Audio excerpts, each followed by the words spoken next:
अस्सलाम वालेकुम दोस्तों, कैसे हो? उम्मीद है कि सब खैरियत से होंगे। अल्लाह आप लोगों को ऐसे ही खुश रखे। दरअसल आज का वीडियो एक सवाल का जवाब है। सवाल बहुत अहम है और सबके काम का है, और जवाब भी बहुत अहम है, सबके काम का है। इसलिए ये वीडियो पूरा देखना। अगर आपको कुछ सीखने को मिलता है तो इस वीडियो को ज़रूर लाइक, कमेंट और शेयर ज़रूर करना, ताकि ये वीडियो ज़्यादा से ज़्यादा लोगों तक पहुँचे और खैर के काम में आप भी हिस्सेदार बने। तो छोटा सा किस्सा ऐसा है कि एक साथी की मुलाकात हुई कुछ दिन पहले।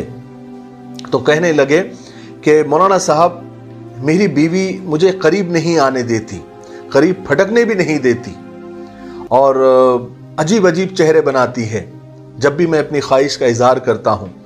और शादी को तकरीबन 9 साल हो गए हैं। शुरू में सब कुछ अच्छा था, मामलात बेहतर थे, फिर दूरियां बढ़ती चली गई। शुरू में वो मेरा बहुत ख्याल रखती थी। मेरे घर आने से पहले वो कभी सोती भी नहीं थी, चाहे रात के 2 बज जाए मेरा इंतज़ार करती रहती थी। मेरे लिए तरह तरह के पकवान और मेरी पसंद के खाने बनाया करती थी। लेकिन अभी सिर्फ अपने बच्चों के पसंद का खाना बनाती है, मेरी पसंद की कोई परवाह ही नहीं करती। मैं बहुत परेशान हूँ, बहुत डिप्रेस हूँ। आप मुझे बताइए कि मैं क्या करूँ। मैंने इत्मीनान से सारी बातें सुनी। उसके बाद मैंने पूछा कि आखिरी बार अपनी बीवी को घुमाने कब लेकर गए थे। तो ज़रा सोचने लग गए। कहने लगे घुमाने के लिए काफ़ी दिन हो गए, काफ़ी महीने बल्कि साल हो गए, कुछ ठीक से याद नहीं है। फिर मैंने पूछा कि आखिरी बार तुमने अपने बीवी के लिए तोहफा, गिफ्ट, हदिया कब दिया था। तो जवाब मिला कि कभी खरीदा तो नहीं, लेकिन हाँ, जब वो कोई चीज़ मांगती है तो मैं उसे ज़रूर ला कर देता हूँ। फिर मैंने पूछा कि कभी किचन में जाकर अपनी बीवी का हाथ बटाया, कभी उसके काम में साथ दिया। तो वो हंसने लगा, कहने लगा मौलाना साहब, ये हम मर्दों के काम थोड़ी है, और अगर मर्द ये काम करने लग गए और मैं ये काम करने लग गया तो जन, मुरीदी और जोरू का गुलाम का जो टैग है, थप्पा है, वो मेरे ऊपर लग जाएगा, मेरे नाम के साथ लग जाएगा। मैंने पूछा ठीक है, ये बताओ कि बीवी के बनाए हुए खाने की कभी तारीफ की है, कभी की थी, आखिरी बार याद है। तो इस सवाल पर और जोर से हंसने लगे। कहने लगे मेरी पसंद का खाना अगर बनेगा तो मैं तारीफ करूंगा ना।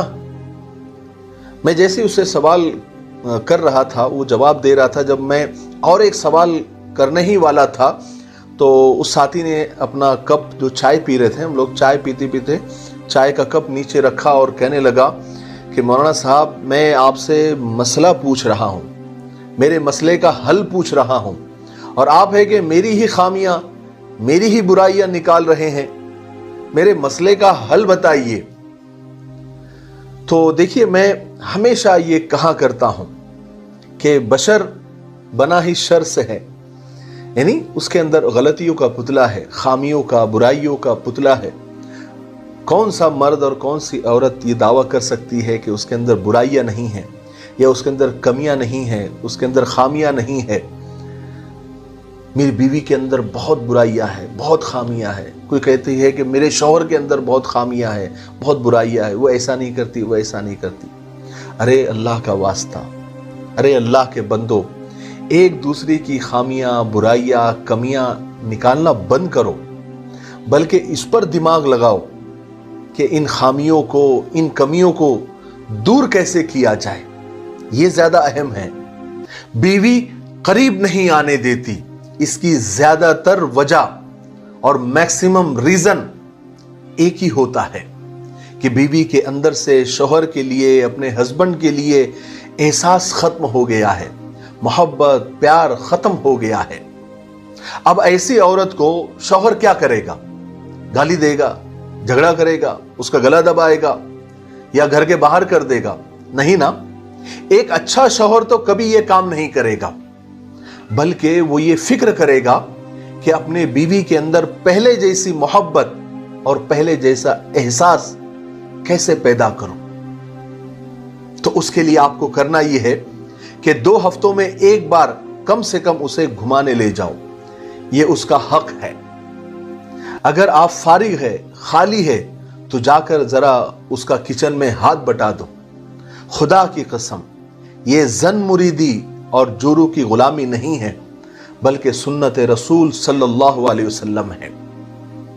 اس کے بنائے ہوئے کھانے کی 2 الفاظ میں تعریف کر دو، اپریشیٹ کرو، اس کے کام کی تعریف کرو، اس کے کاموں کی حوصلہ افزائی کرو، اس کے ساتھ بیٹھ کر کھانا کھاؤ، 2 نوالے اپنے ہاتھ سے کھلاؤ۔ اگر وہ اداس بیٹھی ہے تو اس کے قریب جاؤ، اس کو پکڑ کر اس کی وجہ پوچھو، اس کے دکھی ہونے کا ریزن پوچھو، اس کے پیشانی پر بوسہ دو، اسے سینے سے لگاؤ۔ ارے اللہ کے بندو، وہ تمہارے بچوں کی ماں ہے، اس نے تمہاری نسل کو پروان چڑھانا ہے، اس نے تمہاری نسل کو آگے بڑھانا ہے۔ اگر آپ کہتے ہیں کہ آپ کی بیوی آپ کو قریب نہیں آنے دیتی، اگر آپ جان دینے والے بن جائیں گے اور یہ جو کام میں نے آپ کو بتایا ہے یہ اگر آپ کریں گے تو آپ کی بیوی بیوی نہیں، آپ کی معشوقہ بن جائے گی۔ بیوی 2 چیزوں کی بھوکی ہوتی ہے، عزت، رسپیکٹ اور محبت۔ عزت اور رسپیکٹ ایک ہی چیز ہے۔ عزت اور محبت 80% عورتیں اگر شوہر کی طرف سے انہیں عزت ملتی ہے، محبت ملتی ہے، تو وہ شوہر کی دیوانی ہو جاتی ہے۔ اسی طرح میں عورتوں سے بھی یہ کہوں گا کہ شوہر کیسا بھی ہو، ہسبینڈ کیسا بھی ہو، شوہر میں لاکھ برائیاں ہو، لیکن ہر حال میں وہ آپ کا شوہر ہے، ہسبینڈ ہے، آپ کے سر کا تاج ہے، مجازی خدا ہے، آپ کا حاکم ہے، آپ کا امیر ہے۔ اگر اسے ضرورت پڑی تو بیوی کو نہیں پکارے گا تو کس کو پکارے گا؟ پڑوسن کو پکارے گا؟ نہیں نا۔ پھر اگر جب وہ حرام کام یا حرام کاریاں منہ کالا کرنے کے لیے باہر جائے گا تو پھر خود آپ ہی روتی پھرے گی کہ دیکھو میرا شوہر دوسری عورتوں کی طرف مائل ہو گیا ہے۔ کچھ عورتوں کو یہ اندازہ ہی نہیں ہوتا کہ شوہر کو ناراض کر کے وہ کس قدر اللہ کے غصے کو دعوت دے رہی ہے۔ لہٰذا عورت کو چاہیے کہ اگر کوئی اس کی شرعی مجبوری نہ ہو یا کوئی اس کی جسمانی کوئی بیماری نہ ہو تو شوہر جب بھی تقاضا کرے تو اسے ناراض نہ کرے۔ ایک جگہ رسول اللہ صلی اللہ علیہ وسلم نے ارشاد فرمایا جس کا مفہوم ہے کہ اگر کوئی عورت شوہر کو ناراض کر کے سو جائے تو ساری رات بیوی پر فرشتے لعنتیں برساتے رہتے ہیں۔ اور ایک جگہ اور پڑھا میں نے کہ جو عورت شوہر کو ناراض کر کے ساری رات بھی ذکر، عبادت، تہجد پڑھتی رہے تو اس کا کوئی بھی عمل قبول ہونے والا نہیں ہے جب تک کہ وہ شوہر کو راضی نہ کر لے۔ عورت شوہر کو ناراض کر کے سو جائے تو اس پر بڑی سخت وعید آئی ہے، لہٰذا ان باتوں کا خیال رکھنا چاہیے۔ اور شوہر کو بھی اپنی بیوی کے حقوق، اس کے جذبات، اس کے احساسات اور اس کی امیدوں کا خیال رکھنا چاہیے، اور بیوی کو بھی اپنے شوہر کے احساسات، جذبات اور محبت کا خیال رکھنا چاہیے۔ جب دونوں طرف سے یہ خیال رکھا جائے گا ایک دوسرے کے جذبات اور احساسات کا، تب جا کر حقیقی معنی میں ایک خوشگوار ازدواجی زندگی، میرٹل لائف وجود میں آتی ہے۔